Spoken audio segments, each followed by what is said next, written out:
The following podcast contains discussion of suicide. Listener discretion is advised. And a reminder that if you or someone you know is struggling with suicidal thoughts, please call the suicide hotline at 988. I was the 10-year-old that had it planned out. I was like, all right, so I'm going to go to the Olympics. And then it all came like crashing down. And I think it was the jarringness of seeing your perfectly healthy sister and child going completely just incapacitated. No one was responding to me. And then I started to kind of say, wait. They can't hear me. What is happening? And I think that's when I realized, oh, they don't know I'm in here. He comes and looks me over and looks at my mom and he goes, you need to just accept the fact that your child's going to die. She's not going to make it. In that moment, I said this very bold prayer to God. And I was like, God, if you need to take me, take me. But like, I can't do this anymore. So if I'm meant to stick around, I need you to give me my life back. And I promise you that if you not just give me back my life, but you give me the ability to get out of this bed, to speak, I said, I'll use my voice to change the world. I won't waste a single moment and I'll go and help people. Such a part of this narrative, you're being labeled as a miracle, as a medical marvel. Survivor. Mystery survivor, the successful hero. survivor, And you didn't want any of that. No, because it came at such a cost. I was sitting in the end of my bed and I was just like, I need to go. I need this to stop. I don't want to let anyone down anymore. And you had battled these suicidal thoughts before, I know. For years, yeah. And you hadn't let anyone in on this. Not really, no. Check on the brightest smile in the room, because it's not the obvious people that end up in that position. It's the ones who have to just be strong for so long that are slowly eroding at the surface. Right. Because, people think you've got it all. I got it all. At the height of getting it all was when I wanted to end it all.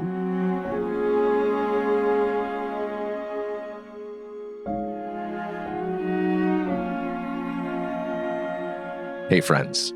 The episode you're about to hear is right up there with my favorite conversations ever had on this podcast. Victoria Arlen's story is miraculous, inspiring, and real. And I'm extremely honored she sat down with me to tell it. To ensure that Seacoast Stories remains a place for honest and vulnerable conversations every week, I just ask that you do me one quick favor. Press the follow button on Spotify or Apple Podcasts, or if you're on YouTube, the subscribe button. Each time you do that, it slowly helps us continue to build upon our mission of bringing the Seacoast closer together, one podcast at a time. Thank you so much for your support. I really appreciate you being here. Now on to the episode. Welcome back to another episode of Seacoast Stories, a podcast about the people and businesses of New Hampshire and Maine. I am Troy Farkas here in Newington in the studios at the Unmuted Room. Thank you to Seacoast Stories alum Erin Snow for letting us use her space. And I'm here today with someone I'm so excited to talk to. About a year ago, my good friend Jennifer Wilder, who owns Laney & Lou, which used to be in Exeter and is now just in Portsmouth. I know it well. She says to me, you should have Victoria Arlen on the show. And I was like, well, that's a blast from my past. I would love to talk to Victoria Arlen, but why would I talk to Victoria? That is so random. I mean, I used to spend my weekend mornings at ESPN looking at Victoria Arlen's face as she was anchoring SportsCenter. So I've spent lots of time with Victoria. I'm so sorry. Why would I talk to her, though? That's so irrelevant. And Jen's like, she's from Exeter. Yeah. I was like, what? No way. Victoria Arlen is from Exeter, New Hampshire.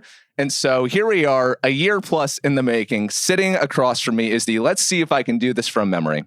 She is an ESPN anchor reporter. She is Forbes 30 Under 30 winner. She is 2012 London Games Paralympics gold medalist, 3-time silver medalist. Wow. She is a public speaker. She's the former host of American Ninja Warrior Jr. She is a Dancing with the Stars alum. She's the founder of a nonprofit called Victoria's Victory Foundation. And she is now a 2-time author.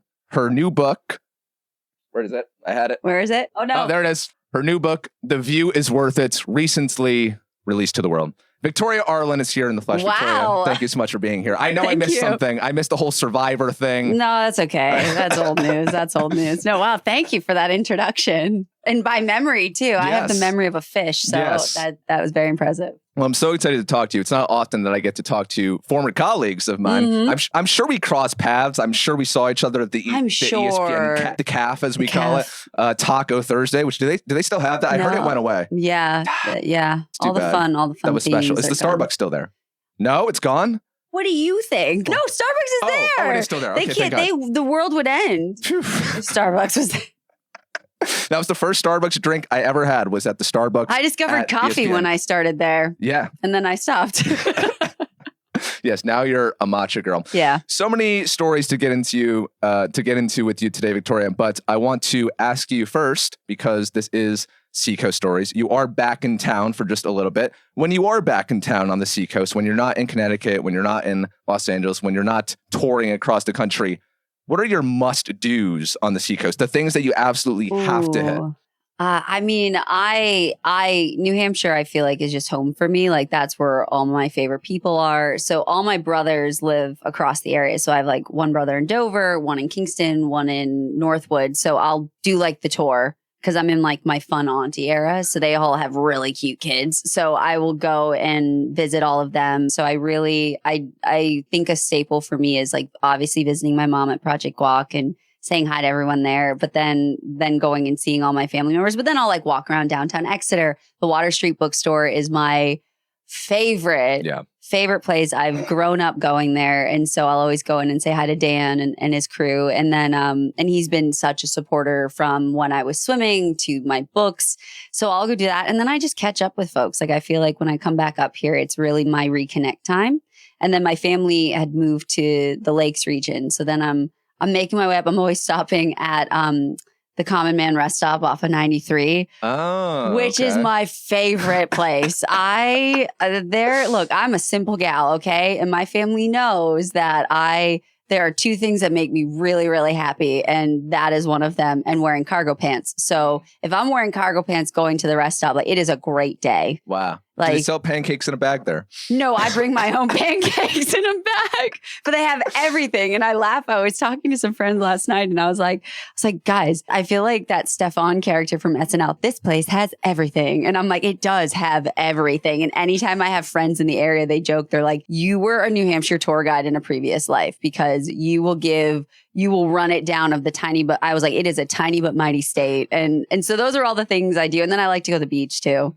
You mentioned Water Street Bookstore. So on your tour was Water Street Bookstore in downtown Exeter, a legendary spot. You did a book signing there recently. Yeah. And New Hampshire native as well, Tom Bergeron, who hosted Dancing with the Stars when you were on the show as well, was there. Great turnouts. I wish I could have made it. Unfortunately, I had another commitment that night.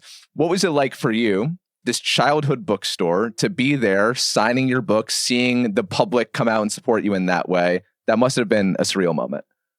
I remember when we were there was a big build up to the book, right? And everyone's like, okay, the book party, the book event. And it was like, going to go to LA and do it, or we're going to do it in New York. And I remember I was sitting with my mom and I was like, we've done all that. Like we've done the big, like big celebrity event or the big, bougie things. And I was like, that's just not me. And so my mom looked at me and she was like, and Paige was also, my sister-in-law was also helping this. And she's like, so what would make you happy? And I said, honestly, I would love to be at the Water Street Bookstore with my friends, with my family, with the people that have known me since before all this other chaos. And I was like, cause that's a very happy place for me. And I said, and I can just be me. And so, and then I was left out of all the details, and Dan Chartrand and my mom and Paige just went out of their, like, it was out of this world what they did, but it was so thoughtful and intentional. And what was cool is there were people I knew there, and then there was people I didn't know. And it was a really cool conversation came from that. Tom came, and it was funny because Tom, I didn't know he was even in town because we always try to see each other either on this coast or the West Coast. And because he was like the one of two people I was starstruck to meet years ago. And then he came up to me when we were like meeting the whole cast of Dance with the Stars, and he goes, I'm so excited to meet you. And I'm like, hi, hello, Tom. Like, he's like, and I was like, you're not talking about me, are you? And he was, so we laughed because he was like, I was starstruck with you. I was like, I was starstruck with you. But so when he came, that was really cool because he had texted me. He goes, all right, I'll be there. And I was like, what? And so it was really cool to have like him and so many beautiful humans. But it was one of those things that I think I woke up smiling the next day because the detail, the intention, but just the love in that room and the support in that room. And it was really cool that I said to my mom, I was like, I'm just so blessed to be surrounded by people that just care. And I said, and also that have always just cheered me on. And so I think that was a very full circle moment for me, but that's always been a very wonderful place for me since I was a little kid. So I couldn't have thought of, especially for this book, of a better place and a better space to kind of bring it out to the world. Amazing. Yeah. It's a fantastic place. Again, it is called The View is Worth It. You can get it everywhere books are sold. That's what they say in the biz, right? Yeah. Everywhere books are sold, including Water Street Bookstore. Now, we did have a saying at ESPN, and I'm sure you're familiar with this. So I worked with the E60 team for a little bit, and E60, for those who don't know, is ESPN's version of 60 Minutes, the flagship news show, which, I mean, that's going through, I don't know if you've been following that chaos over at CBS News at all. Oh, Lord.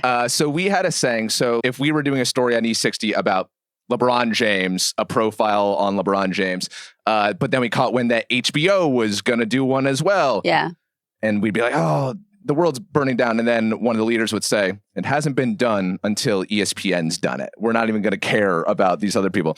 And so with Seacoast Stories, I say it hasn't been done until Seacoast Stories has done it. I mean, the amount of people that have mentioned Seacoast Stories to me. Yes. Like several people. And I was like, I love that. But also I was like, I'm not going to go and be like, hey, you want to have me on your podcast? Like, no, that's just not, I don't operate like that. And so, but that was very much like people were like, you got to go on Seacoast Stories. So I was like, I mean, look, I'll talk about the Seacoast any day. But I was also not looking to be like, hey, so I've been told I've got to come on your podcast. Yeah. No, I fully had to track you down. I had to pull every lever of communication to take this out. No, it was finally Paige. She was like, I'm pitching you that. I was like, fair. Okay, cool. I was like, because I would be weird if I did. No, you slide into the DMs anytime, people. Anyways, it has been done until Seacoast Stories has done it. So I do want to ask a lot about your past as well. And so, I mean, your first book, Locked In, which told the story of you literally being locked into your body for 4 years in a vegetative state. I need to know more about that backstory. First of all, what was your life like prior? Growing up on the Seacoast, prior to you getting diagnosed with these two very rare diseases? It was far from what it turned out to be. I mean, I had an amazing childhood. I was always the kid that never got sick and was obsessed with sports. I told my mom I was going to be an Olympian when I was 5, and I made this very sparkly display, and then I made her write on a plain swim cap like my name and then the American flag. And I would like swim laps in our pool growing up. And I mean, I have 3 brothers, and so I'm a triplet. So it was never quiet, and we were just always out and active. And so I think when I got sick, it was no one expected it. And then when it went 0 to 100 pretty quickly, that I think it was pretty devastating, because like I was, the 10-year-old that had it planned out. I was like, all right, so I'm going to go to the Olympics, but I'm going to go to Phillips Exeter, and I'm going to swim there and play field hockey there. And I was very sure with what I wanted to do. And then I was like saying to my mom, and I want to help people one day. I don't know what that looks like. And then it all came like crashing down. And I think it was the jarringness of seeing your perfectly healthy sister and child go from going completely just incapacitated, but then also the prognosis of she's not going to recover and she might not make it. And if she does, like, she won't be a functioning member of society. And I'm hearing all this and I'm like, what? What do you mean I'm not going to be a functioning member? So I think it was like 2 very different worlds I lived very quickly. Yeah. And so much of your story is just filled with all these medical mysteries that really don't have explanations. Mysteries and malpractice. Yes. And we'll get to that. Do we know anything about, and I'm going to butcher the names of these diseases. I'm sure you've got it down. Give it a whirl. Let's try it. I don't even have it. So transverse myelitis, which attacked my spinal cord, and then the acute disseminated encephalomyelitis that affected my brain. What she said. Do we know anything about how these happened? We really don't. I do know it could have all been prevented, but it was misdiagnosed at Boston Children's. So they really were convinced I was doing it for attention. So that 2-week window for treatment, which would be very easily treated, how it initially came on would have just been a round of high dose steroids. Right. And so we don't necessarily know exactly what the cause was, but it's basically your body starts attacking itself. And then it'll just keep attacking until there's nothing left to attack. Yeah. So I know that the doctors didn't act fast enough. As you said, it could have been preventable, but playing devil's advocate, these are rare diseases. Like, did they know it? Was the industry up to speed on how to treat something like this? So I've talked to my neurologist at length about this, but he was like, look, the TM was known about. He goes, but the 8M, not so much. He said, but any neurologist worth their weight in having a medical degree would have seen an 11-year-old presenting with severe neurological decline and just given them steroids because it can't hurt, it can only help. And he's like, so the fact that you were sent to a psychiatrist, he says it just, and then they continue to double down on that. He goes, on behalf of all the entire medical community, I'm sorry. He's like, because that was such malpractice, but also just such an abuse of power to be like, well, we don't know, so she's doing it for attention. Right. Yeah. Right. Yeah. So they do miss the window and then everything just shut down? Yeah. Yeah. Okay, so being locked in. Don't recommend it. Doesn't sound like a great experience. Not great. Can you describe what this feels like? So I think if you were to like close your eyes and stop moving, put your hands down and just picture like you can't move anything, then open your eyes. That's what it feels like. You can't control your eyes though. You can't blink on demand. You can't, but you can hear and see, but you can't move a thing. That's what it feels like. It feels like you're being buried alive or you're underwater. But you're fully present, fully aware of everything happening in your line of sight and ears. Your sight. I'm very claustrophobic. So it's very much like you're just being buried alive, but you can still see like the horizon. Yeah. Yeah. When you first entered this state, what do you remember thinking and feeling then? In the beginning, I don't remember a lot of it, but then I remember having this moment where like I woke up and I'm like, hello, hello. And I'm like, you know, when you talk in your head, it sounds like you're speaking. So I'm thinking I'm having a full on conversation. It's like, hey, can anybody hear me? Like, what's going on? Like, where am I? What day is it? There was a loss of time and doctors were walking in. My parents were walking in. No one was, it was like a bad movie or a bad nightmare. No one was responding to me. And then I started to kind of say, wait. Can anyone like actually hear? Like they can't hear me. And it was like one of those conversations where the doctors were like, she's not coming back. She, you know, the Victoria you once knew is gone. And I'm like, no, like I'm like here. Like my name is Victoria. Here are all my, you know, all my fun facts and what is happening. And I think that's when I realized, oh, they don't know I'm in here.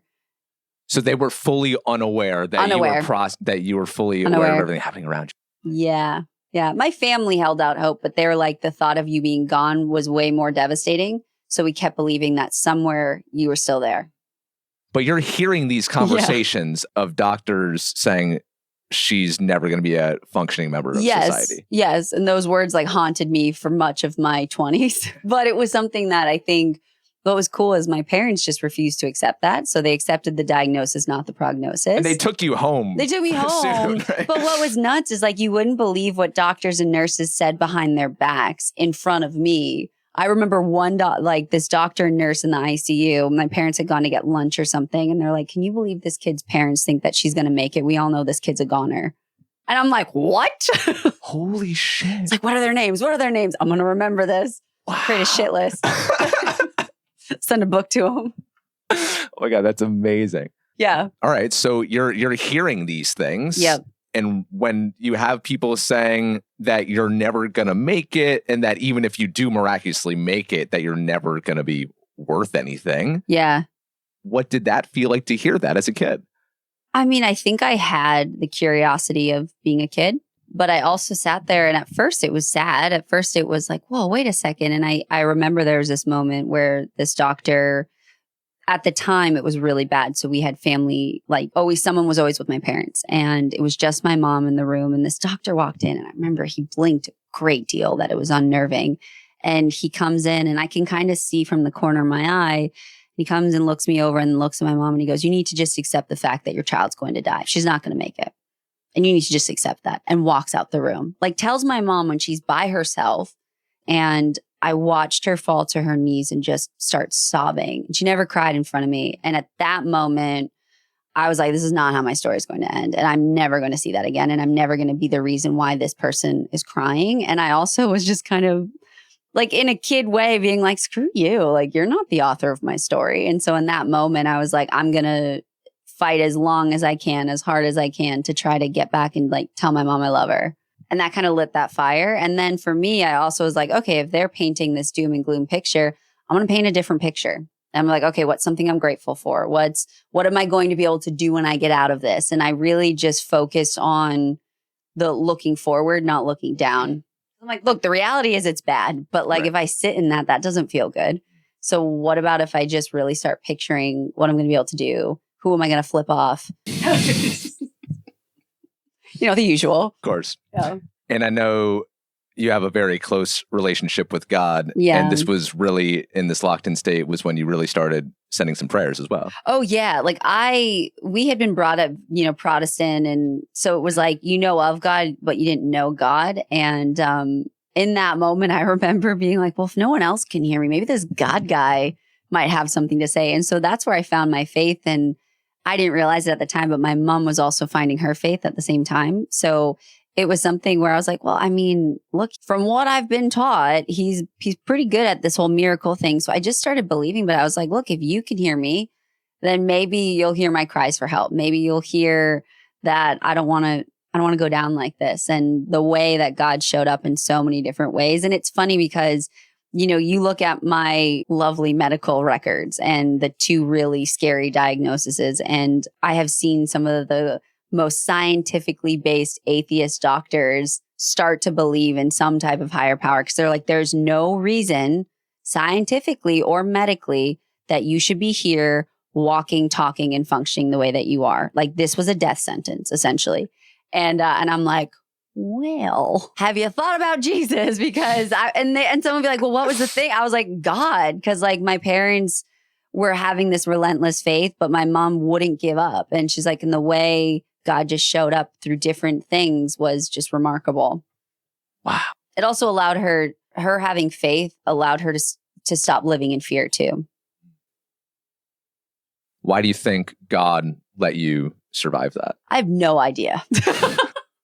And I fought that for a very long time. I don't know. Like, I know you're probably looking for some answer, but I was like, I don't know. Like, I really don't know. And look, I've had a lot of health setbacks the last couple of years. Yeah. And I'm like, oh, what is going on? I was like, what the heck? But, or as my dad says, like, you're just too stubborn to die. But I was like, that might be true, but I don't know. And you were on record saying you have a dark sense of humor. I have a very dark sense of humor. I do. My friends are like, you get one coma card a month to pull. I use and abuse that power often. But anyways, they or like my one friends would be like, pre-Veggie Tales, or post-Veggie Tales. And I'll be like, post-Veggie Tales. Like, yeah. So because I point blank asked my mom what vegetable I was when I was writing my first book. I was like, hey, I have a really serious question I need to ask you. She goes, okay, yeah, sure. What's up? And I was like, what vegetable was I? And she's like, what? It's a vegetative state. Like, what vegetable was I? I was like, because if you say a steamed carrot, I'm out. And she's like, I'm really nervous to answer this question. I was like, I think I was broccoli. And she's like, okay, fine. I guess you're broccoli. Anyways, back to your question. Nice. Like, yeah, back to your question. I feel like I fought survivor's guilt for a very long time. And I think there was a very long time that I was just very unhappy and I was struggling with anxiety and depression. And I remember keep being like, take it back, like give it to someone who deserves it. Cause I don't feel like I've deserved it because it's, you know, you prepare to die, but you don't necessarily prepare to live after going through such trauma that I think it really wasn't until I went on this mental health journey and saw the world from a different lens and also started being able to help people and kind of get out of my own way that I understood maybe he had a plan after all. You had written your own obituary, yes. Right? Mm-hmm. Just in your head? Mm-hmm. Wow. I had my own funeral. Really? Not laughing at it, but it's kind of messed up. Yeah, because it was so bad. And there were several days that were just like, I was like, I don't know if I've got tomorrow. So if I were to say goodbye, what would I want to say? And what would I want people to say about me? Yeah. Yeah. Insane story. And just to be clear, so eyes are open the whole time. You could not blink. No, not on demand. I had no control of it. Okay. Yeah. But you could sleep. You could close your eyes to sleep. Well, I like was in no control of it. Okay. So they would just close when they closed. Okay. Yeah. And you ate? No, I had a feeding tube. And what do they feed you? Yeah, these are all dumb questions. Liquid.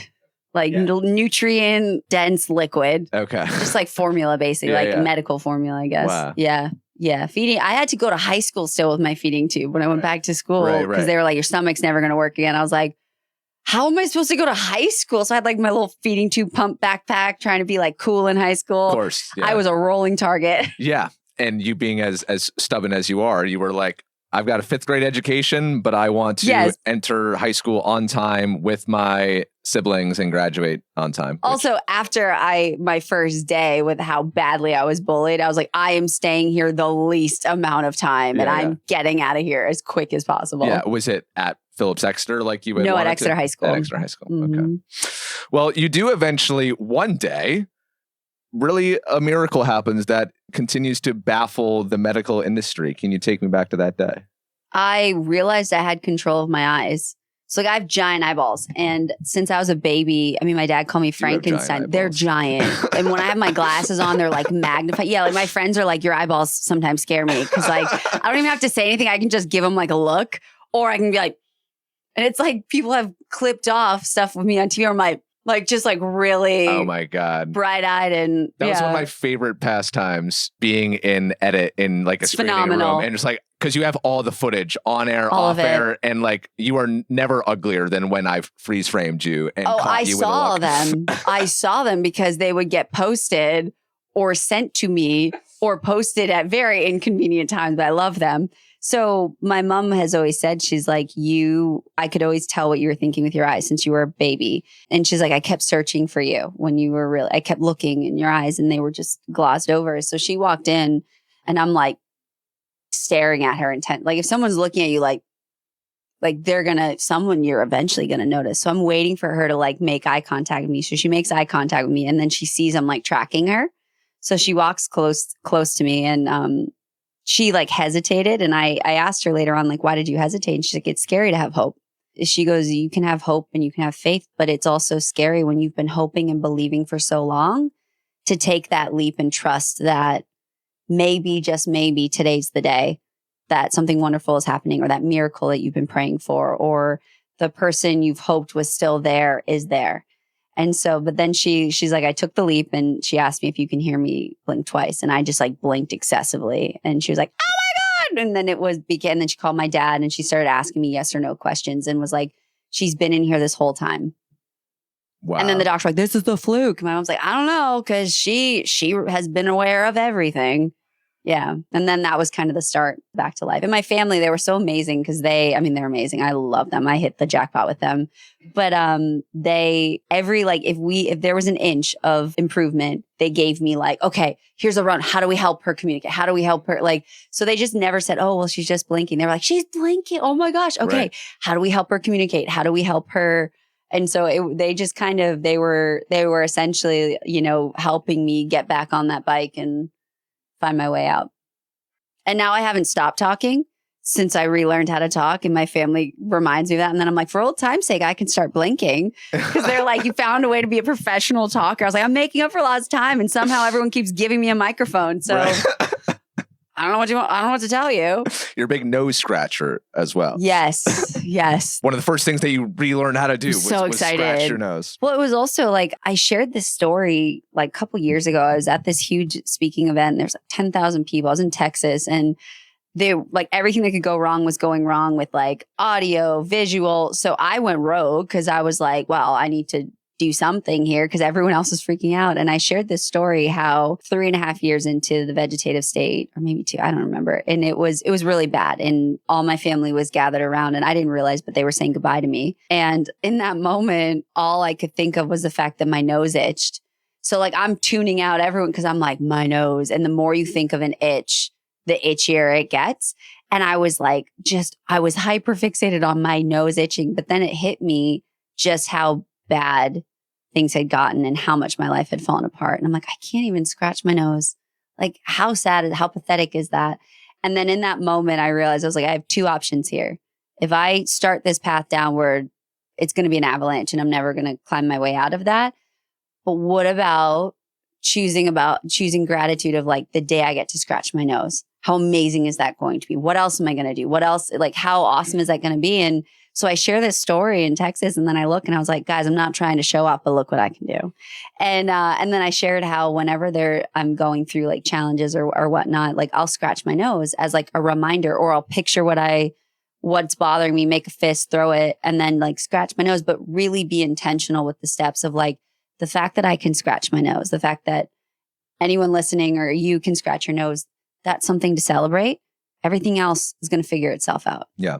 Because from someone who couldn't scratch their nose, it's a pretty cool thing to be able to do. No, you're a big deal. I'm not trying to show up, but these gratitude practices and the self-awareness that you had as a 14-year-old kid. Oh, she had it together. 20-something-year-old Victoria did not. Completely fell apart. Yeah. But I mean, I remember when I was 13, 14, I was not thinking of I was a little shithead. I mean, I wish I could have been. I wish I could have been. Right. I mean, my dad really lucked out on my rebellious teen years. I just took awkward teenager to a whole new level, but it's just pretty amazing that you had that mindset. I mean, that was God though. Like that was the grace of God and the peace that surpasses understanding, because it didn't make sense. But also it's that saying, you know, you don't realize how strong you are till that's your only option. And it was like, you don't realize what you're going to do in a situation like that. But like, what were my other options? Right. Yeah. And then lastly, on the vegetative state, you wrote about there was a nurse, because all the doctors and nurses thought that you were completely unaware of everything happening. Yeah, they're trying to snap me out of it. Yeah. Mm-hmm. What happened? Which time? There's been a few. Which hospital? The time it got really physical. We don't need to say which hospital. They both got physical. Oh, they all got, the one that choked me. Yeah, that one. Yeah, that one. I've been really unpacking that in therapy. That I was like, that was really fucked up, wasn't it? She goes, yeah. I was like, man, I really buried that one deep. But oh gosh, it was a few years in, and I remember it was like the middle of the night. And this nurse just like came into my room, and I was asleep, but all of a sudden I feel these two hands at my neck, and my eyes like obviously open because I'm jarred awake, and she's choking me, and she's like telling me like, I'm gonna effing kill you, like you don't deserve to be here, and she's like full on choking me. I thought I was dreaming, only as I was starting to like lose consciousnness, I'm not dreaming. And so she's choking me. And at this point, like it is very apparent that I'm going to die. Like I am and there was a brief moment where I was like, just do it. Like I'm so tired. I was like, this is enough is enough. And at the very last moment, as the lights are going out, she like looks like she saw a ghost, lets go and runs out the room. And I'm like gasping for air, but like I can't control anything. And I'm sitting there, I'm like, what the heck just happened?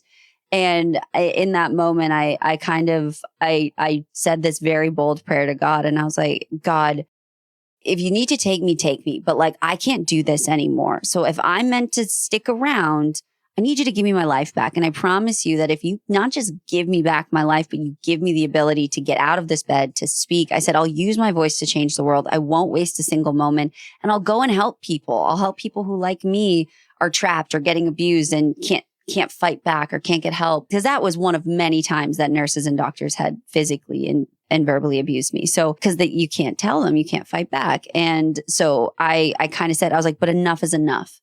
Like, I'm not doing this anymore. I said, so either the other nurse ratchet comes in and finishes the job, or something's got to give here. And it's always when you've hit your breaking point that you're on the verge of your breakthrough. And literally, I think it was about a week or two later, I started blinking. And it was like, get me the F out of here. Like, this is because my mom had suspected, but every time she kept trying to get answers and whatnot, like she would see bruises. She suspected. And then when I was blinking, she asked, she goes, have they hurt you? And I was like, and she was like, that's it. And They were like, well, you can't take her home. She's not stable. My mom was like, I don't care. I'll sign whatever I have to sign. You're not touching her. Yeah. I'm so sorry you had to go through that. But I think it was something that if anything, I really try to teach and educate nurses and doctors. Like, if that was you, how would you want to be treated? You want to be treated like a human being. Like, put your ego aside and treat every person the way you would want to be treated. And I was a kid. Like, what the heck? But also, too, forgiveness was such a saving grace for me, because we don't forgive for other people. We forgive for ourselves. to wring us free of the pain. And I remember having this like breakthrough moment in therapy. I was like, how sad that these nurses and doctors went out of their way to hurt a kid, to abuse a kid. Like what brokenness is in their heart that they're doing that if anything, I went from being sad and mad to I felt bad for them. Yeah. Because I was like, that's on you. And you didn't break me. And I hope you have a TV. I hope you learn from that. And I hope you never have a loved one or yourself go through that. But I was also like, man, that's on you. Like I didn't do anything, but I can live my life in a certain way that speaks up for her, that little version of me, but other people too. You know how sometimes it feels like everyone around here has their life figured out? Like when you're out to Old Ferry Landing and you see people who clearly have a 5-year plan, a Roth IRA, and a dream job while you're just sitting there with that rum punch thinking, wait, am I supposed to know what I'm doing by now? Well, if your career could use a little direction, I want to tell you about JOBTALK LLC, a career consulting firm run by podcast alum, Crystal Hicks. Last year, a close friend of mine had one conversation with Crystal, applied a piece of advice that she had gotten during that call, and not long after, she landed a senior marketing role at a major fashion brand, ending a months-long job search and landing her an even bigger salary than she was going for.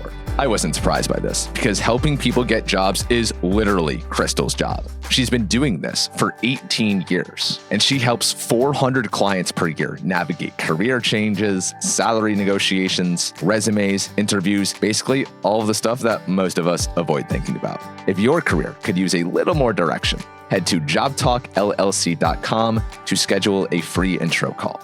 If you don't need virtual counseling, JOBTALK also offers several online courses about resume building, cover letter writing, and LinkedIn.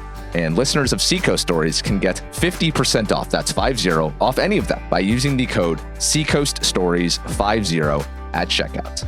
Again, that's Seacoast Stories 50 for 50% off at JOBTALK LLC courses. Excludes live sessions, only valid on JOBTALK Academy courses. So take me into the progression of eventually getting back on your feet. Oh gosh, like literally. I mean, I had a great life in a wheelchair. Like I lived on my own. I had my job at ESPN. I had won some cool medals. Like I had a good life. But it always bothered me that I had done everything they told me I wouldn't be able to do except walk. And my family had made a promise because when I came home from my first day back to school, I was bullied so badly. And I remember, because in my family, no one looked at me differently because I was in a wheelchair. So like life went on. We still lived our life. One brother would carry me. The other would grab the wheelchair. Like nothing. And my friends didn't treat me any differently. Then when I go to school, all of a sudden I'm different. I'm a target. And I remember I came home and I was crying. And I was like, I don't understand like why people think I'm any different. Like I'm still me. But I was like, but also like, why has this not come back? And they're like, and the doctors had said, you're never going to walk again. And then they literally, my parents were like, we promise we won't leave a single stone unturned. We're going to try to help you get back everything that was taken away from you. So that led us to, meeting with different neurologists, and they're all like, yeah, you're not going to walk again. Like, this is it. It's been a long time. And one neurologist, who's my now neurologist, he was like, I wouldn't mortgage the house. Like I really, there's going to be breakthroughs down the line. He goes, I just don't know if it's going to be in this lifetime, but really like you're good. And I remember my mom discovered activity-based therapy programs out on the West Coast. So we go out there and she has this like epiphany, and she's been a stay-at-home mom for, 15 years. And she's like, this is what I want to do. So she called my dad up because she's like, this is the best chance that you have, but also why can't we create a space that other families like ours who feel so alone can feel like they have a place for hope, right? And so she calls my dad up and she goes, I figured out what I want to be when I grow up. My dad's like, okay, like what is it? And she goes, I want to open up a neuro recovery center on the East Coast. And she's like, it could be for Victoria, but it could also just be for other families and their loved ones to have a place of hope, give them hope. And she's like, I figured it out. We can do it if we mortgage the house. And before my dad could say anything, she goes, oh, and also, if you say no, New Hampshire's 50-50, so I'll just divorce you and take half. Okay, I love you, bye. They've been married over 40 years. And so I'm like, what did you do? And she goes, when God puts something on your heart, you can't fight it. Like she just knew. So they didn't get divorced, but they did mortgage the house, and they opened up Project Walk Boston in Stratham in 2015. It's in Stratham. Oh, wow. Yeah, in 2015. And because we have the Seacoast love, and we have like the whole Seacoast has embraced. We have people come from all over the world. And so my mom was like, I want it to be a beautiful place for people to come to. And so she opened up, and I think within a year and a half, I got a flicker in my right hip flexor, and it had been almost 10 years that I was paralyzed, and I started walking. Wow. Yeah. I mean, it wasn't that simple, but yeah. And they have 100% like improvement rate. So people have come from all across the globe. She's become like a leading neuro recovery center. She's not turned anyone away. Like she's like, come as you are, like we'll figure it out. And she's saving and changing lives on the daily. That's incredible. And it started with me wanting to be able to walk in high heels one day. We have a plaque that says, may your dream of walking in high heels come true one day. Yeah. Well, you are a big dreamer. As you said, when you were a kid, you wanted to be an Olympian. You later said that you wanted to be on Dancing with the Stars. I did, because I love Tom Bergeron.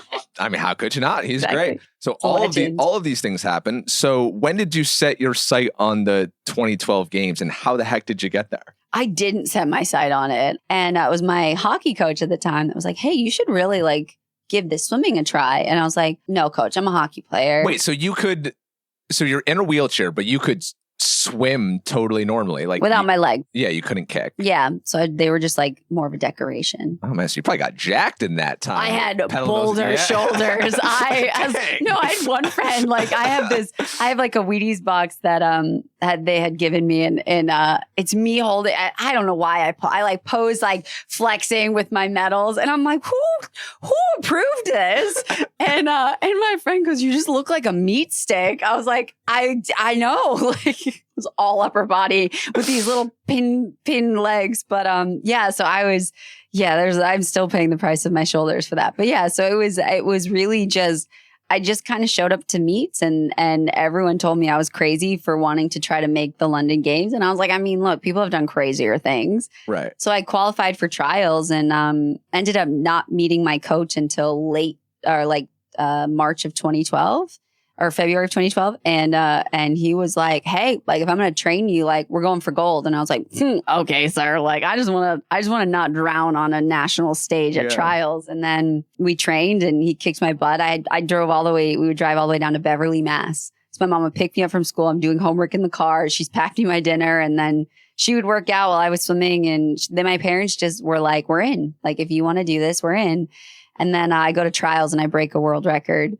And I didn't know I had broken it. So like I swim and they're like, it's a new world record. It's like, no way. Who broke because I'm like a kid. And they're like, you did. And I was like, no, I didn't. Like, and then I get all the water. And my coach is like, I was like, coach, I think I just broke a world record. He's like, you did. He's like, but you could have gone faster. I was like, no one in the world went faster. And then that was like, all of a sudden I'm going to London, and then I come home and I have to finish. I had missed my first like month of senior year. Did the kids think you were cool yet? Yeah, so then they stopped bullying me my senior year because like, she's got a medal. The governor's coming to school. Like, we should probably be nice to her. I was like, where were you a year ago? My life was a living hell. Wow. Yeah, so senior year was fine. But at that point, I was so busy. Like I was school, and it was all the Team USA shenanigans training and stuff. So like when I actually had time to, have people be nice, it was not as convenient for me. Wow. What do you remember feeling when you won the gold medal? I remember I had gone silver. So this was like the last day, the last race. Well, I wanted a bronze. I wanted the trifecta.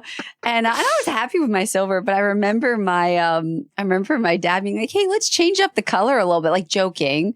And what's cool though is that day I woke up really just happy and relaxed, and it was very intimidating being there. I kind of was plucked from New Hampshire and thrown into this like. Wait, had you traveled internationally before? No, like none of that. And I also hadn't swum in front of more than like 200 people. There's 20,000 people in the stands, and people watching all over the world. And I remember that morning just kind of getting up and being like, "It's gonna be a great day." And my mom woke up a mess. And so she goes to my grandma, my sister-in-law, and she's like, I got to go pray. We got to go pray somewhere. So they went to St. Michael's in London, and they're sitting there and they're praying. And all of a sudden, they look up and the sun had just hit the church perfectly that the whole room became gold.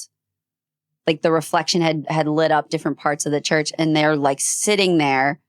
And Liz looks at my mom looks at my grandma, and they're like, she's going to win gold. Like something big is about to happen. So they rushed back to the race. They almost missed my race. They rushed back to the race. When I was swimming, it had been so close. I was just singing Good Life by One Republic. So I was just I was like, la, la, la. Because I was like, I need to get out of my head. Like I had been so stressed the entire time. I met with our sports psychologist, and she's like, why do you love to swim? I was like, because when I was a little girl, I just wanted to be fast. I wanted she goes, well, you've got the cap now. She goes, swim for her. And she's like, and just focus on sing your favorite song. So I didn't realize I was pulling away because it was 100. So it was there and back.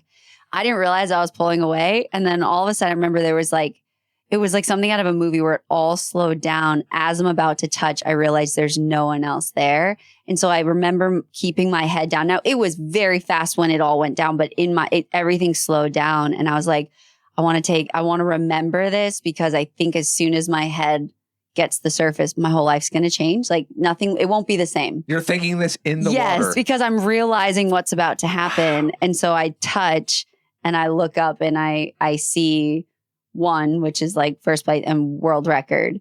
And I was just like, but then I didn't know what to do with my hands. I'm like, oh my God. And I'm trying to find my family, but they're in like the nosebleed section. And this one nice security guard let my parents at least come down to see my face and not see me as this little pea. And I remember just being like, what just happened? Because you go from swimming to the podium within 20 minutes. Right. So it is but I remember in that moment just being like, and then when I was on the podium, I saw my parents for the first time.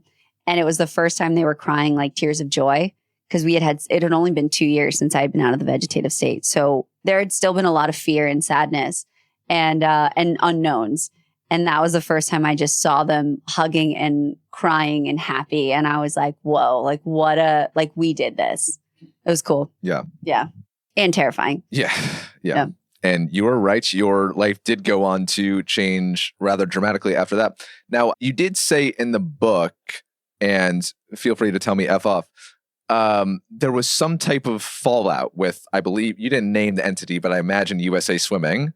What happened? That's a whole other podcast. Okay. I don't know if we should get into that. Okay. Maybe next time. Okay, great. Yeah. All right, part 2 comes soon. Yeah. You had said that that your story had gotten out kind of without your permission as well. Yeah. I didn't want anyone to know my story. I wanted to just like move on with my life. So when did it get out? Like during the Olympics? Around like my first world record. Okay. It got out. And it became this like firestorm of people just like clicking on and creating the narrative and everything. And I was devastated because I was like, no. Like I want to just live my life. Like I want to go to school. I want to just like move on from this. And I remember my mom, she was like, well, you can run from it, but like you can also lean in and take that narrative and make it your own. I didn't realize how damaging it was at the time though, because I remember in therapy, like about a year ago, my therapist was like, when I say fame and notoriety, what comes to mind to you? And I was like, my trauma being glorified. And I'm expected to just smile and pretend that some of the worst, human beings I encountered and everything like didn't happen, or that everyone forgets the bad parts and they just look at I then in that moment felt like I couldn't have a bad day. I couldn't cry. I couldn't be sad. So I just compartmentalized it all and didn't realize I was just functioning with this severe post-traumatic stress. Right. And it was then turning into the need to constantly prove, the need to constantly do things. And then just anxiety and depression was just looming. But that was really a part of it. It was like I never really got to actually process what happened. Yeah, one of the most powerful quotes from your book, quote, I had been thrown a cape with no clue how to be a hero, end quote. Yeah, and that cape was suffocating me. Yeah. Because I imagine part of this narrative, you're being labeled as a miracle, as a medical marvel, mystery survivor, the successful hero. Survivor, yeah. And you didn't want any of that. No, because it came at such a cost. And my mom's a very happy lady, but if you ever want to make her mad, call me lucky. Because I can't tell you how many people have said, oh, well, she's so lucky, or she's got all these things. And my mom's like, nobody knows truly the price you've had to pay just to still be here. let alone all these other things. Because I think we naturally look at someone and say, oh, well, they have all these things. They've done all these things. They must never have a bad day. And if I had a penny for every time someone said that to me, I'd have a lot of pennies. And I remember that's really what led me on such a spiral, because I was struggling, but I wasn't allowed to struggle because people were making money off of my story. People were wanting to believe in something. And so I was like, well, I can't let anyone down. Right. But I was letting myself down in the process. When do you first really remember experiencing anxiety and depression? Very early on. I feel like even when I was swimming, it was very I remember just always being nervous and always feeling why can't I feel really happy or really really, it was there was kind of this numbness, but I didn't know any different because, before this I was 11. So I was just this whimsical kid. So I feel like it was looming ever since I came out of the vegetative state. And then all of a sudden, probably my mid 20s, I remember just not being okay. All these big things were happening and I didn't feel anything. And I also never felt good enough. I always was worrying. I always was overcorrecting and all that stuff, that I think it was probably mid 20s where I was realizing something feels off here and I don't know what's wrong with me. So I was I just have to do more. I have to achieve more. I need to be busier. I need to put on a bigger smile. And I remember I was giving this speech in Vegas, and before the speech, I was curled up in a ball. And I was telling my mom, I can't do this. I can't, I don't, who do they think I am? I'm not this superhero that they're advertising me to be. And my mom was well, let's pray for a sign. I was I just don't know what to do. And so I fix my makeup. I go down, I speak, and I gave everything I had into stepping into this character of everything's great. And I'm you can do it. And, but I remember there's a part in my speech where I talk about platinum status at rock bottom and how, the rock bottom can look different for everyone, but you just have to find one good thing. I was struggling to find one good thing, but I was hoping that the people listening could find one good thing. And I remember I was leaving because I don't even know what city I was going to next. I was just so overworked, overbooked, and overtired. And so I was getting escorted out by security, and everyone was trying to grab me or have me sign books. And I was wanting to, but also they're you have to catch your next flight. And this guy grabs my shoulder. And I remember it was a grab where I was who grabbed that? I need to investigate this. And it was this gentleman. He looked like he had seen a ghost. And I'm hi, are you okay? And he goes, you don't know me. And I just learned a lot about you. I think you just saved my life. And I'm please explain. And he said, I've been down and out. I've been going through some stuff. And he goes, I'll be honest with you, I've just kind of given up. And he's I got my affairs in order and I plan to take my life next week. And I came here because I didn't want to raise any alarms. It was a company mandatory event. He's but I also just planned this to be my last, say goodbye for good. And he's but then I stumbled into a speech by you.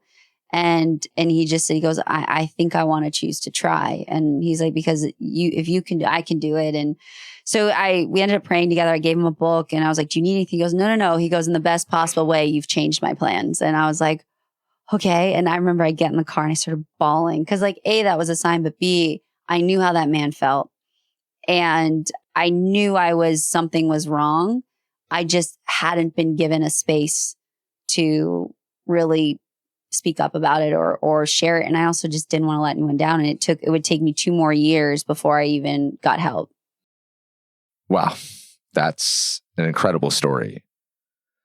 Did you feel like an imposter? I mean, going across the country with this message of hope, meanwhile, you are crumbling internally. I'm spreading hope, but feeling hopeless. And I think though I did it, I felt I was just drowning in plain sight. And I felt a lot of people were just going, oh, she can swim. Yeah. You're really good at hiding it too. Yeah, I was really good at hiding it. I was pouring and I felt I had to just keep pouring in everyone else's cup, but realizing I was just depleting my battery. Yeah. Yeah. You write in the book of something that happened in 2021. You had just gotten back from a trip in Vail, Colorado, and you had an unusual night. Can you take me back into what happened? Yeah.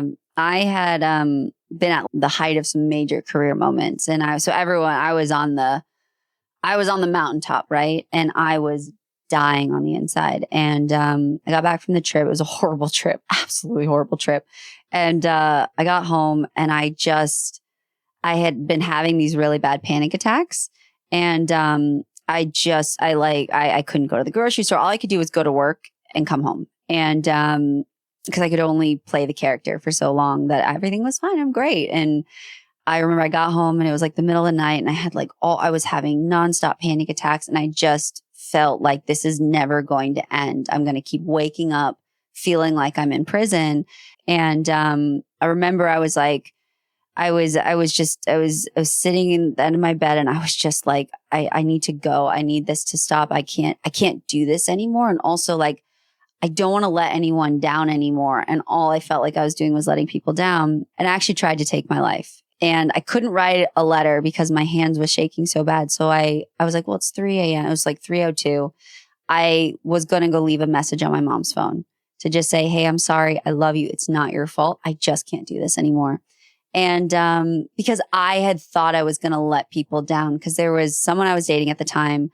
When we were in Colorado, I had this horrible panic attack, and I remember looking at him, and he's like, are you done? Like, get it together. Like, you need to just he goes, this is ridiculous. Like, we need to go. Like, you need to get your shit together. He's like, what do you want me to do? Figure it out. So he was very much he was not jumping in the water to help me. And then I said, I was like, I'm not okay. And I'm really scared something bad's going to happen. And I'll remember to the day I die. He looked at me. He's like, what the fuck do you want me to do about it? He's like, figure it out. I was like, okay, so this is how people are going to perceive you're supposed to be my safe space. If I asked for help and then no one can help me. And I was like, and frankly, that response is way worse than me just disappearing. And so I was like, I don't want to deal with that again. I don't want to feel like I'm disappointing everyone. Because mental health, you're just drowning, and you don't need someone to tell you that you can swim and to get your shit together. You need someone to jump in the water and just remind you that you can swim and be willing to swim with you to get to the other side. And I didn't realize I had people that were willing to jump into the water. And so I remember I'm calling her, and I'm leaving, and I'm like, I was just about to hang up because I was like, I don't want to do this. And I was like, I'm done. And she picked up, and she happened to be awake. And so she looked at her phone and saw it buzzing, and because her ringer was off, she picked up the phone, and I was like, shit. She picked up the phone. And at that point I was like, I can't hide this anymore. I said, I'm not okay. I'm done.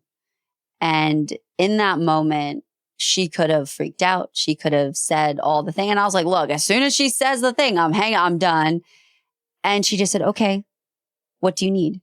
And she just talked with me. And she says, it's okay to not be okay. And I was like, it is? That was a groundbreaking, finally she just jumped in the water. And that phone call, she just jumped in the water and said, it's okay to not be okay, but let's figure this out. Let's talk this through. And she just met me with such love.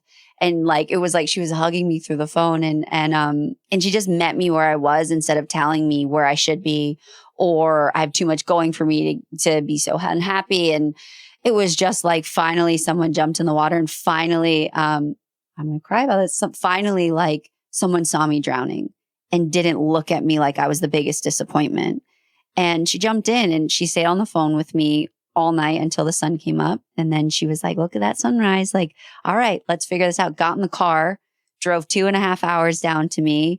And when she got to my house, it was very apparent, because I had been hiding it from everyone how bad I was struggling, but I'd lost all this weight. There was no food in my fridge. I was really I was in a rough way. And instead of judging me, all of a sudden, my dad happened to always have, work calls in Connecticut. So he was visiting once a week and bringing meals for me. And then my mom and I made a plan. I started working with a trauma specialist. I started going to therapy. I started just having my team assembled, and they never judged me. My mom, my dad, they just met me with love. And my mom was like, we're going to figure this out. We're going to figure this out. And she goes, and I'm with you. And it was all you need. You don't need someone to tell you all the things you need to do or you should be doing. You just need someone to say, I'm here. And that saved my life. And that really, like, I wouldn't be here if it wasn't for her. But it started this path of healing that, you know, all of a sudden I started getting help. I started realizing living in a constant state of panic and anxiety, that's not normal. Being sad all the time and numb, that's not normal. And like, you can find healing. You can find resources and tools. And then as I was going on this healing journey, I realized how many other people are drowning in plain sight like me. So I started asking my friends, how are you? And I would ask twice. The second time around was a different answer. And then I was like, what do you need? How can I be there for you? And then I started sharing my tools. And then I was looking for a resource. I couldn't find one. And I was like, all this toxic positivity telling you to snap your fingers and get up doesn't work. If you're struggling so badly, you don't need someone to say, get your butt out of bed. You have so much you need someone to just sit there and be like, okay, let's figure this out. Or you're not crazy for crying or for feeling that way. And so I think I was searching for resources for myself, but also for my friends, only for my mom to say, I think your answer is in your question, like create the resource, be that friend. And I remember I didn't want to write another book, but I was like, I had this epiphany about 2 years later. We were on a family trip and, it was 3 years later, actually. We were on a family trip. And I remember my therapist was like, I want you to watch the sunrise. And I was like, ma'am. And she goes, no, get up. You're going to be on the beach. Go watch the sunrise. And I get up in the morning and we have a big household with a lot of tiny humans. Everyone was asleep. And so I'm like, she's making me go watch the sunrise. And I went out and I sat on the rock. And all of a sudden, like I had my Grinch moment where his heart starts to grow. And I was like, what am I feeling? And all of a sudden I'm like ugly crying and laughing because I just for the first time felt happy. And it wasn't because of an accomplishment. It wasn't because of what I had, what I didn't have. It was nothing other than the fact that I was watching the sunrise and it was a beautiful sunrise and there was sand in my feet and I was just there in my favorite sweatshirt. And I remember being like, wow, this therapy, this healing stuff like works. Like people need to know about this. Like you can have a quiet brain and you can have the simple joy of a sunrise, like that is attainable. So then that became inspiration, among other things, of realizing, okay, you can go from rock bottomville to actually finding your way out. Like that's not the death sentence. That's not the way your story ends. But also, maybe not everyone has someone that's going to pick up the phone at 3 a.m. So I was like, let me create a resource that's saying, hey, friend, I get it. I'm here with you. Maybe they'll pick up the book. And that's really what it kind of all transpired into. From that moment, from that absolute breakdown, the breakthroughs that followed once again. Had your mom not answered the phone, what do you think would have happened? I wouldn't be here. Like I know for a fact I wouldn't be here. Yeah. It was happening and she stopped me. I wasn't on a cliff, but metaphorically speaking, like she stepped on there with me and then gave me a reason to stay. And you had battled these suicidal thoughts before, I know. For years, yeah. And you hadn't let anyone in on this? Not really, no. I think there was times where people suspected something was wrong, but I kept myself so busy and I had a really good smile to hide behind that I just very much was like, no, I'm great. Everything's great. But it's funny because even me now, like I'm so different than a few years ago where I'm so present. And as my dad says, you have a twinkle and you have your silliness and you're dancing and you're all the things that we know and love about you is back. But all that had slowly disappeared, that I didn't give anyone time to actually see how I was doing. Except for one particular person who there's a reason my family calls that person Voldemort. But we all have a Voldemort. We all have a Voldemort, yeah. I mean, my friends have come up with worse names. I was like, let's stick with Voldemort. He's a pretty evil dude. Okay, but good. yeah, That'll but it was, literally. But it was but that was, I think, like, it was, and then when I did start talking about it, I think everyone was like, okay, we all suspected, but we didn't know. And even the suicide attempt, like no one actually knew until right before the book came out. I kind of sat down some of my friends and my family, because only my mom knew, no one else knew, and said, hey, this is what happened. And so they're like, it changed all of our perspectives of no, check on your friend, check on the brightest smile in the room, because it's not the obvious people that end up in that position. It's the ones who have to just be strong for so long that are slowly eroding at the surface. Right. Because people think you've got it all. Yeah. I was like, no. Yeah. I got it all at the height of getting it all was when I wanted to end it all. Wow. Was it difficult for you to share that in the book? I didn't want to. I have this amazing editor, Andrea. She called me and we were talking and she goes, I want to know about your why. She had a way of kind of being Yoda to me. And then she'd get me talking and then I would go into these writing like caves. And I shared with her, I said, I'm going to tell you something. And when I shared that story with her, and then I had said to her, I said, not everyone's going to have someone that's going to jump in the water. I want to be that someone for someone else. And I said, but also not everyone's going to have someone pick up the phone. So maybe they pick up this book. And she goes, that's why you need to share that. If you're comfortable, but that's why you need to share that, because I think we don't talk enough about, mental health. That everyone goes, oh, mental health. And I'm a self-help person, or I'm this, and it's, but when you've hit that bottom, you can relate on a whole different level. And I'm like, no, it's not. Snap your fingers and you're fine. It is work to show up for yourself, to show up when you're struggling so badly that I think my editor was like, and my book agent were like, you sharing that solidifies why this book is what it is, because there's someone out there that like you is at that point. And I'm like, I hope they don't get to that point. But by sharing that, it's like, no, I've been there, friend. And I don't want you to get there. Yeah. Yeah. Thank you for sharing that both today and in the book. And thank you for being here, not only with me, but for still being here. Thank you. In the book, and what I think is such a powerful book is you go back and forth between your own personal story and personal mental health struggles and the very tools that helped get you out of it that you want to share to the people reading it. You referred to yourself as a tour guide. TOR, by the way. Tour guide. My love of cargo pants. And yes, exactly. And your book is full of tips from your tour guide, and also you leave space for questions. You ask some questions for people to reflect, either write directly in the book or perhaps in their own journals or something, which I did. Good. Well. So I love that. I enjoyed that. What are some of your favorite tips, some of your favorite tour guide tips for helping the people listening if they are having a rough mental health stretch? What are some of the things that really helped pull you out of it? My favorite ones are my spiral stoppers, which if you're having anxiety, if you're having, a spin out moment. So one of them is sour candy, which I love sour candy. So there's that one. And then there's the highlighter trick, which if you're ever spinning out, you hold the highlighter up and it's a form of brain spotting. So you look at the highlighter, look away. I couldn't always have a highlighter. So that's why my nails are always bright. And they're sparkly because it's a reminder to look for glitter every day. Like look for something good every day. So that's another, I think the other one's like look for your glitter or whatnot, or sprinkles, whatever makes you happy. So I feel like those were ones. And then like, I have like cold, if you hold something cold, or if you like, it's really, those were some of mine that helped me immensely, that I'm like, if nothing else, I've had friends who just like the other day I had a friend just said, I had sour candy.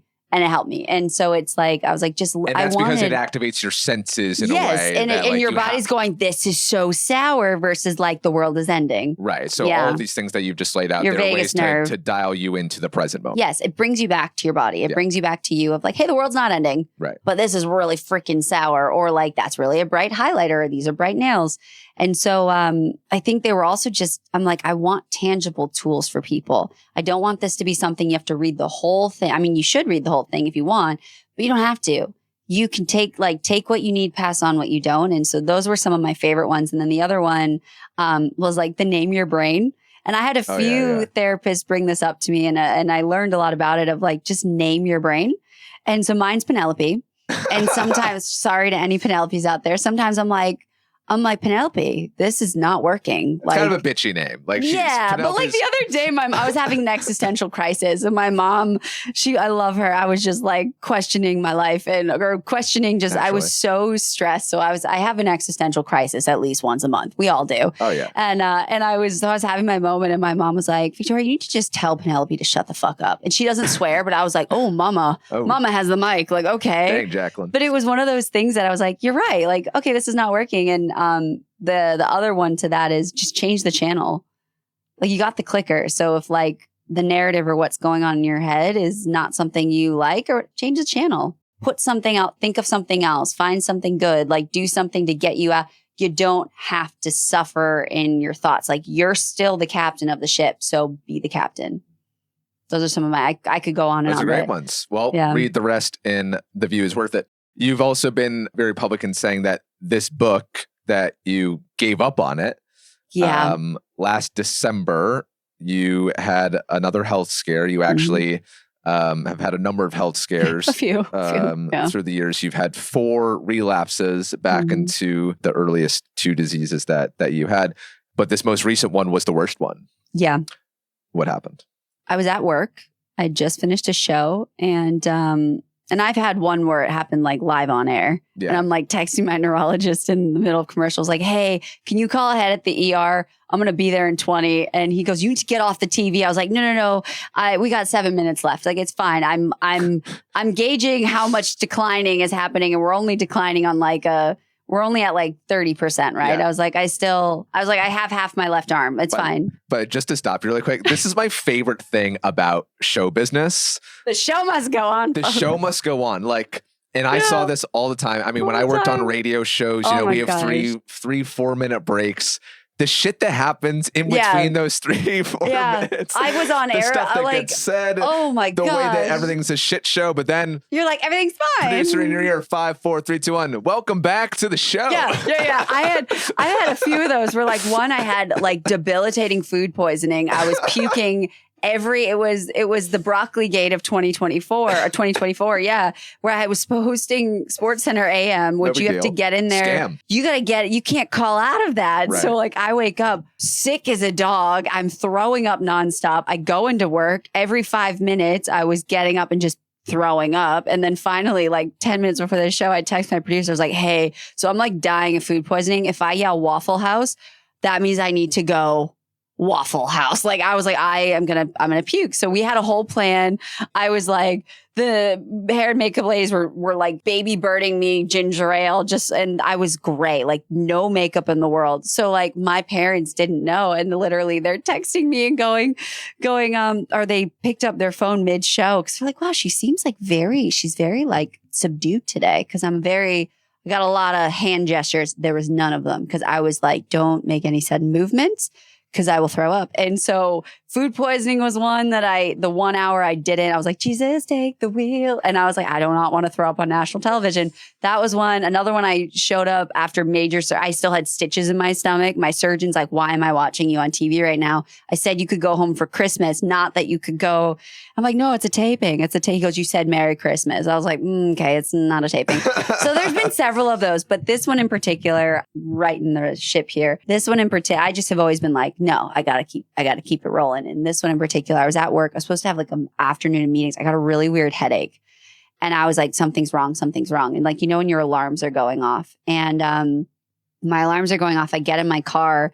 I call my friend and she's like, why do you sound funny? And I was like, so my words are sorry. She goes, yeah. She goes, you need to go to the hospital. So I was like 5 minutes away. So I drive to the hospital and they had a whole protocol, but within 45 minutes, I couldn't move anything from the neck down. So it had never hit so quickly. And then for like 48 hours, like I was in really bad shape to the point where like there was a moment where I was like, I don't think I'm coming out of this. I really think this one might be it.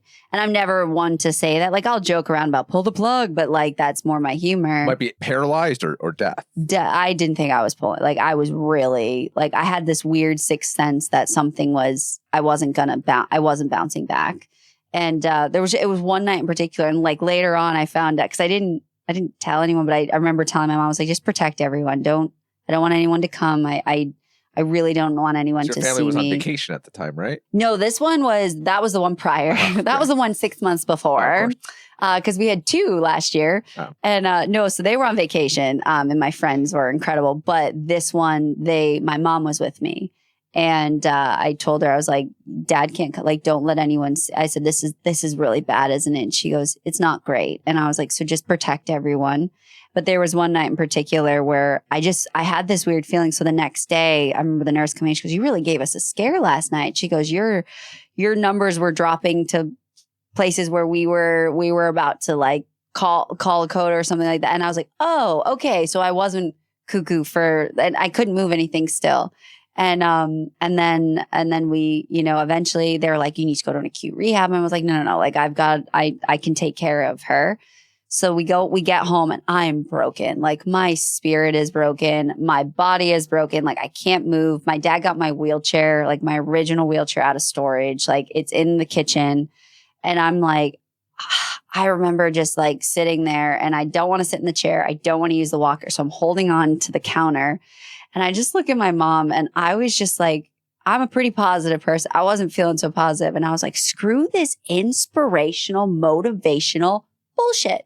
And my mom's like, yeah. I was like, I'm done. Like, I am so done. Like, this is the 4th relapse in 3 years. This one almost killed me. Now I don't know if I'm going to be able to walk again. I don't know what my life's going to look like. And I was in so much pain. I was like, I'm out. Like, I am out. Like, I remember I didn't look at my phone for days. I went dark on social media. Like, I was like, I'm done. And I was like, I'm so broken. And no one knew how bad it was. And I remember my mom, once again, not being afraid to jump in. She goes, I'm done too. And I was like, yeah. Like, I was like, I'm done just bouncing back and trying to make everyone else feel better about it. She goes, yeah, me too. And then she starts pacing in the kitchen and she looks at me and, I was like, also, like, I want to burn the book. Like, I want to stop the book. I want to stop all of it. And like, we couldn't because it was already off to the final edit was sent while I was in the hospital. And so my mom's like, yeah, we got to burn the book. Then all of a sudden she looks at me. She goes, so are we just going to like fucking Thelma and Louise this shit? And she like doesn't swear. So I was like, I'm listening. And neither do I. I mean, I'm swearing today, but I've learned it's a healthy thing to do from time to time. But she looks at me and I'm looking at her and I'm like, what? And she goes, yeah, we like Thelma and Louise in this. Cause like, I'm done, you're done. Like, she goes, I got nothing. And I was like, yeah, we are. Like, yeah, screw this. Like, we're done.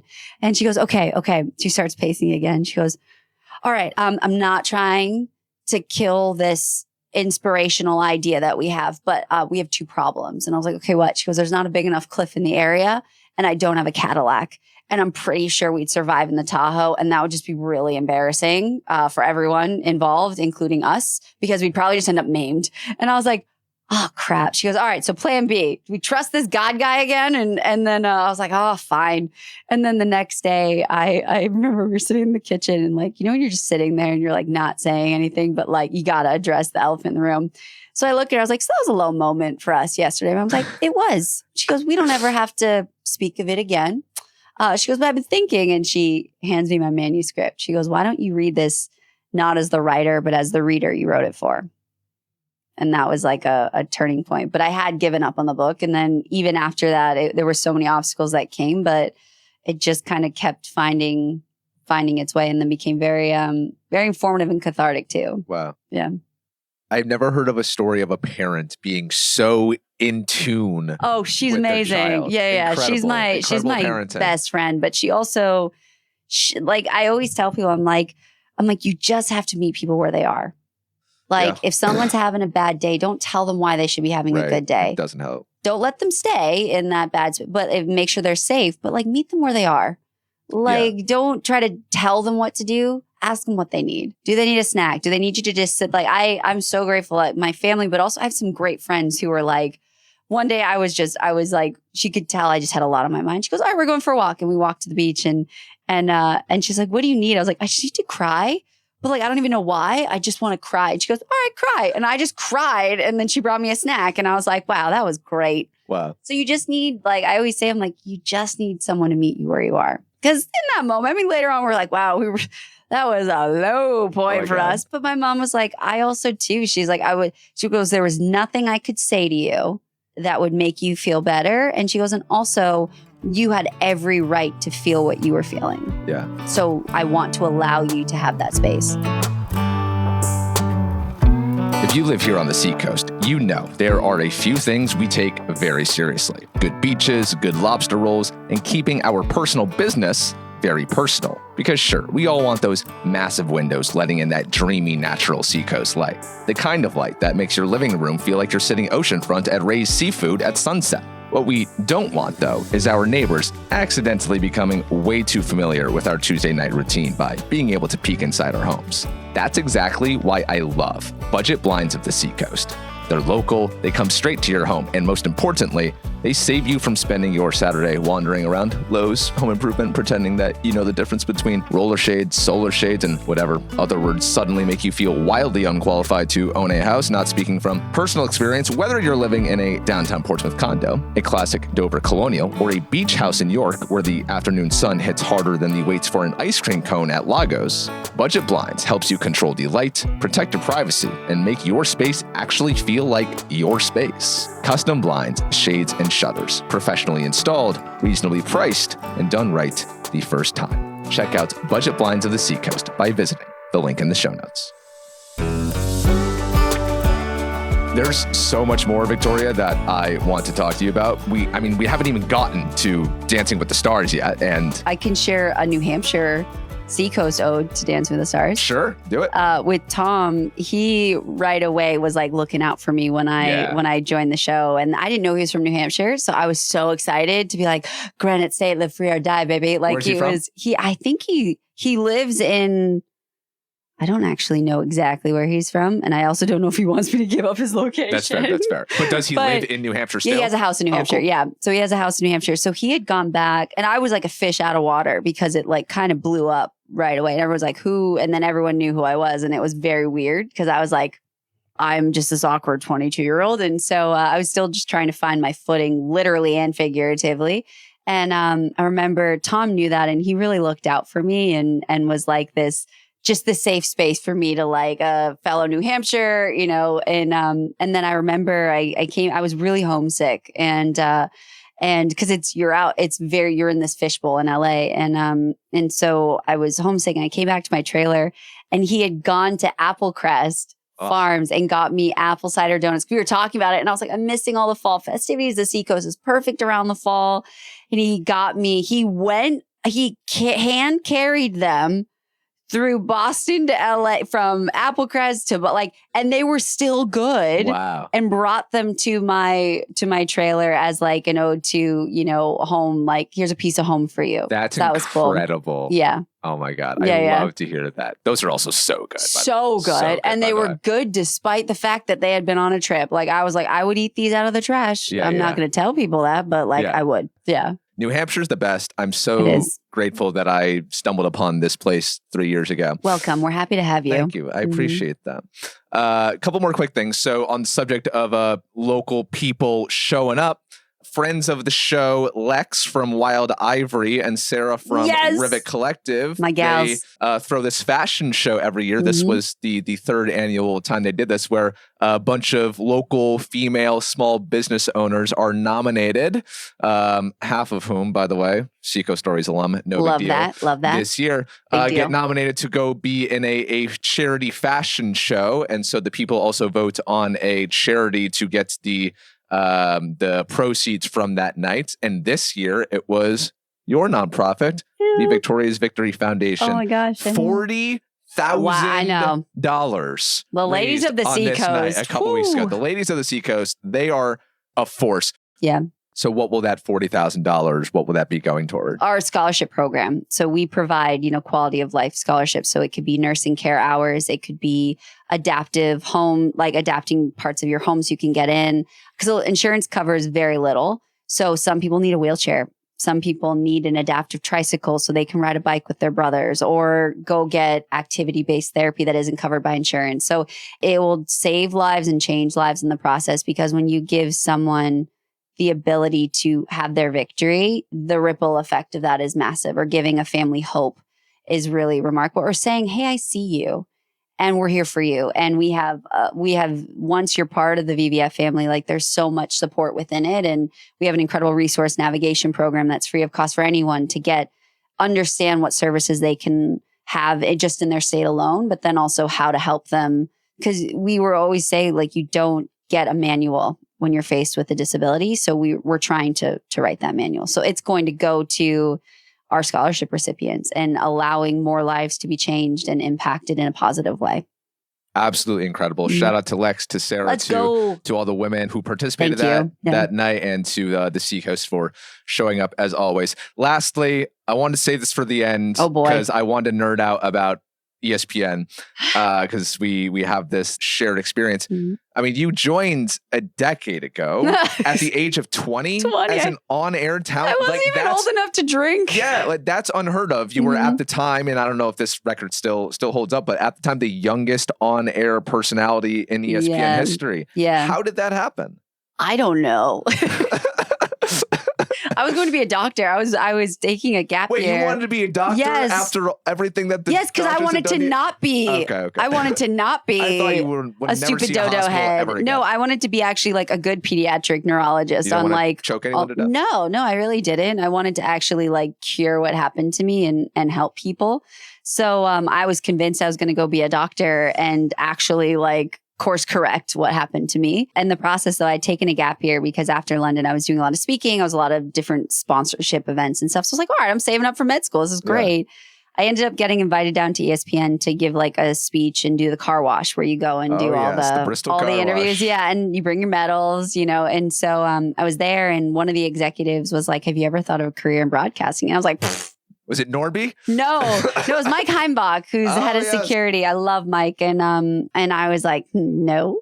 I was like, I didn't want to say I hate the media, but I kind of did at the time because I was like, the media had they weren't, it was a lot for my age. And so I was 19 at the time and I was like, no, with all due respect, no. And I had been on other shows at other networks where they had asked the same question. I was like, no, kindly, no, I'm going to school to be a doctor. And so, so then he takes me on a tour, a very unofficial tour. And I watched a live taping of SportsCenter. Wow. And I had this like light bulb moment and I started job shadowing. So I met some cool people who were like, just come job shadow. I just wanted to learn. Like, I was like, I just want to be an intern or learn. And about like 9 months in or 10 months in, I got pulled into the office of two really incredible executive producers who I had just befriended one of them. And we talked about all types of things. And so it was just a normal day of job shadowing. And I come into the meeting and they offered me a reporting gig it was the first time we were broadcasting the Special Olympics. And Special Olympics hold a dear place in my heart. So I volunteered all through high school.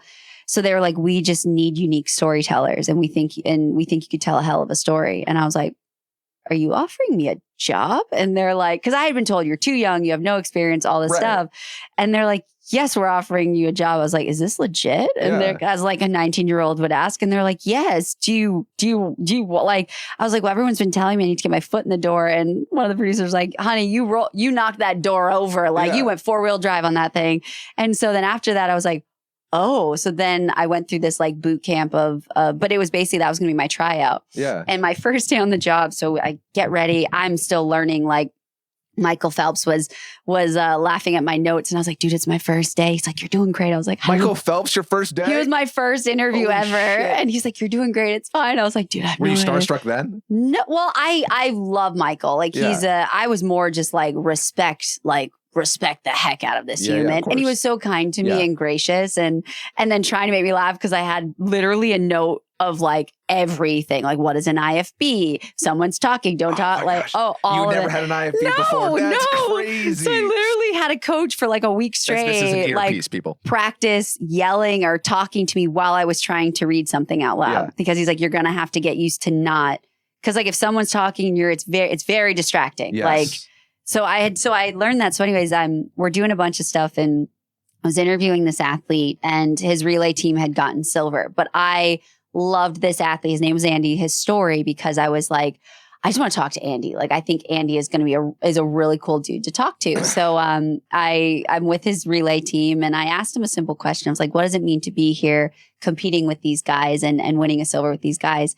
And in that moment, like, this was his time. I feel like no one had ever given him a microphone. So I was like, I know what it's like to be on the sidelines. I know what it's like to not have a voice. So how can I help get this voice out there? And he starts talking. And I remember my producer was like, hey, let's wrap it up. We gotta go back and everything. And I kind of like popped it out a little bit and just like tuned him out. And I was like, I'm going to die on this hill, but I don't want to take the microphone from Andy, because I was in this moment with him and he was bringing me into his heart. And then finally he gets really emotional and he says, it means I am an athlete. And I'm speechless. He's speechless. Like, it was a moment that just like, if you could hear a pin drop, like it took my breath away, right? And this was the first time he recognized that he was an athlete and this was his moment. And he had done this with his friends and they've been training. And it was like that realization for him. So after that, I'm like, I'm probably getting fired because I didn't listen and I'm catastrophizing big time. So like my mom had texted me, I was like, I think I'm getting fired, but it's fine. I was like, but I could not, no ounce of my body was going to stop Andy from having his moment. I said, so I will die on this hill. I was like, plus I'm going to school in like 4 weeks anyways. Like I was still going to school. I was like, so it'll be fine. Like everything's fine. I was like, we had a good run. So I get in the van, no one's saying anything. And I'm like, yep, I'm definitely, like they're on their phones. And I was like, oh yeah, I'm definitely getting fired. I was like, well, I said, you know what?